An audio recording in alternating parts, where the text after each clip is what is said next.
Selamat pagi Bapak Ibu dan Saudara terkasih. Saat ini kita bersama-sama akan merenungkan firman Tuhan yang terambil dari Yeskiel 27 ayat yang ke-30 yang demikian.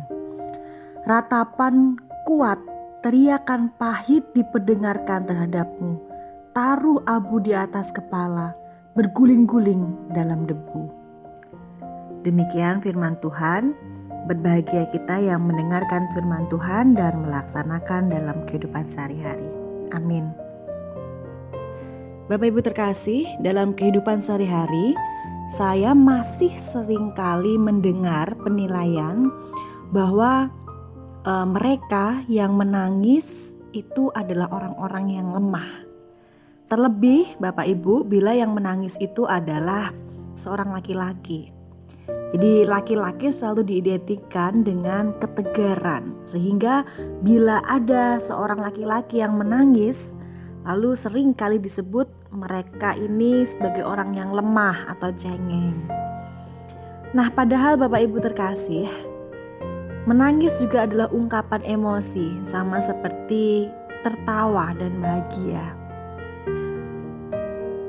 Penilaian bahwa seorang yang menangis ini adalah orang yang lemah dan cengeng, lalu tanpa disadari bisa membentuk pola pikir kita, menjadikan diri kita sendiri seringkali tidak jujur dengan diri kita sendiri. Ketika kita merasa sedih, merasa lemah, kita lalu berusaha tegar, tidak mau menerima kesedihan itu, bahkan melupakan kesedihan itu. Kita takut ketika kita jujur dengan kesedihan yang kita rasakan, kita bisa menangis. Padahal kalau menangis, kita tadi ada penilaian bahwa kita adalah orang yang cengeng atau lemah. Padahal Bapak Ibu terkasih, ketika kita tidak jujur terhadap perasaan diri kita sendiri, tidak mencoba untuk mengekspresikan emosi yang kita miliki, hal ini akan berdampak tidak baik secara psikologis dalam kehidupan selanjutnya.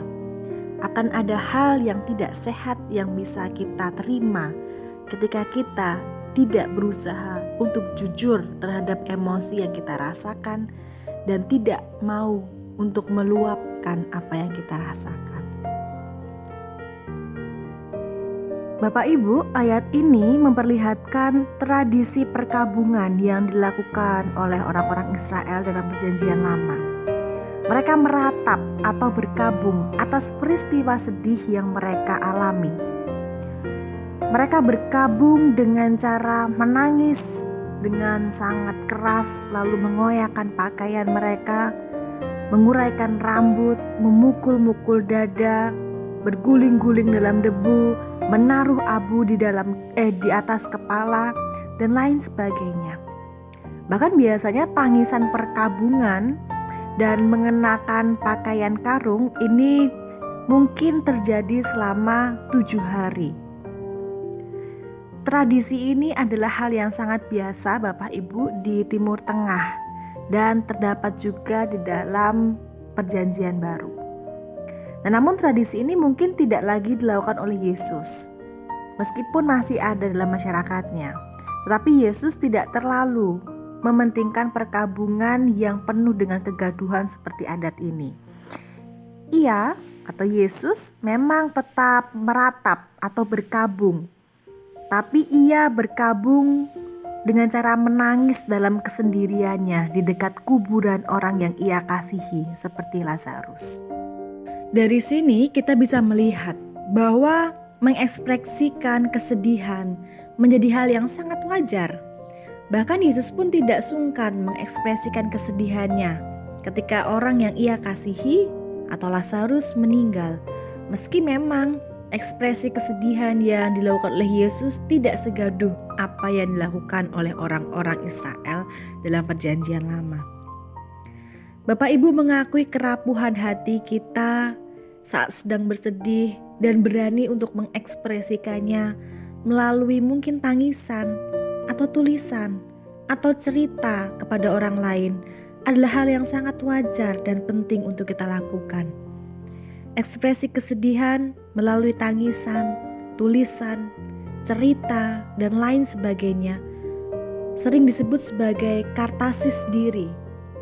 Bila kesedihan tidak disalurkan atau ditahan, bahkan dengan sengaja dihindari, hal ini akan menimbulkan hal-hal yang tidak sehat di kemudian hari. Bapak Ibu, saat-saat ini kita sedang merasakan hal yang tidak mudah. Banyak berita tak terduga dan berita duka datang dari kerabat dekat kita, seakan-akan menambah kepanikan dan kekhawatiran kita, terlebih di masa-masa pandemi ini.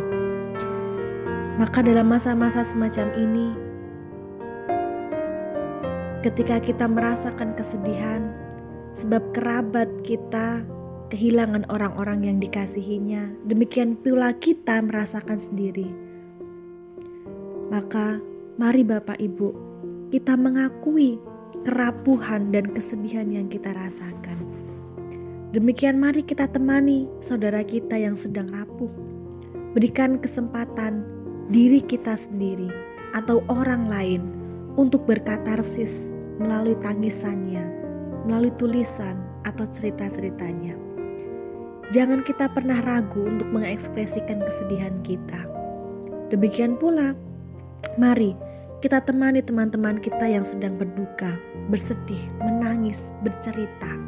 Mereka butuh dikuatkan dengan kehadiran kita dan telinga yang siap mendengarkan. Menangis bukan berarti lemah.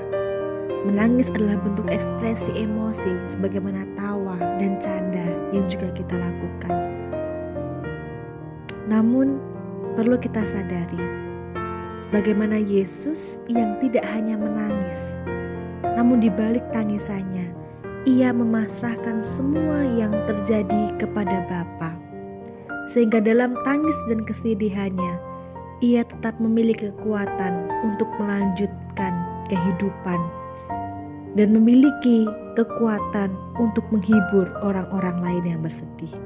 Maka demikian pula kita diajak untuk mengakui dan mengekspresikan kesedihan kita, ketakutan kita. Namun, sebagaimana Yesus, kita tetap diajak untuk memasrahkan segala kesedihan, ketakutan, dan kehidupan kita pada Allah. Sehingga dalam situasi yang menyedihkan, yang menakutkan, kita tetap bisa berjalan dan berharap. Tuhan menuntun kita. Amin.